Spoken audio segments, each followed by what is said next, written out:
Taiwan के बीच पिछले कुछ महीनों से जंग जैसे हालात हैं। पिछले साल नवंबर में अमेरिकी स्पीकर नैन्सी पेलोसी ने ताइवान का दौरा किया था, जिसके बाद चीन और ताइवान युद्ध के कगार पर पहुंच गए थे। चीन ने कई बार ताइवान की वायु सीमा में अपने लड़ाकू विमान भेजे।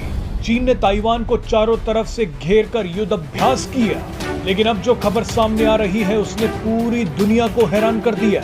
ये खबर आने के बाद ताइवान के भी होश उड़ गए हैं।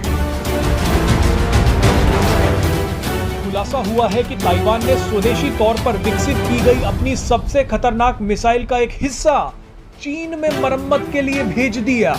वही चीन जो उसका सबसे कट्टर दुश्मन है। ताइवान की ये मिसाइल जमीन और समुद्र दोनों जगह हमला करने में सक्षम है। इस मिसाइल की तकनीक का चीन जाना ताइवान की सुरक्षा में एक बड़ी चूक माना जा रहा है। एक न्यूज रिपोर्ट के मुताबिक ताइवान की मिसाइल का ये महत्वपूर्ण हिस्सा मरम्मत के लिए चीन के शिडोंग प्रांत में मिला। मिसाइल के जिस हिस्से को मरम्मत के लिए भेजा गया था उसका काम बिंदुओं के बीच कोण मापने के लिए किया जाता है, यानी मिसाइल की हमला करने की एक्यूरेसी में इस हिस्से का इस्तेमाल होता है। आपको बता दें कि ताइवान ने मिसाइल के इस हिस्से को स्विट्जरलैंड की एक कंपनी से खरीदा था।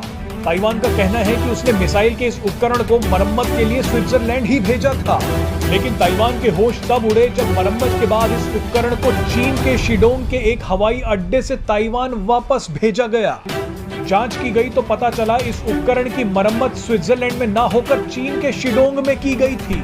मिसाइल का ये पार्ट बनाने वाली स्वीडिश कंपनी ने सफाई देते हुए कहा है कि एशिया में इस पार्ट की मेंटेनेंस शिडोंग में ही होती है, इसीलिए इस पार्ट को मरम्मत के लिए चीन भेजा गया था। इस पूरी घटना के बाद ताइवान की सुरक्षा एजेंसियां चौकन्नी हो गई हैं। ताइवान ये पता लगाने की कोशिश कर रहा है कि कहीं चीन ने इस उपकरण से कोई डाटा तो नहीं निकाल लिया।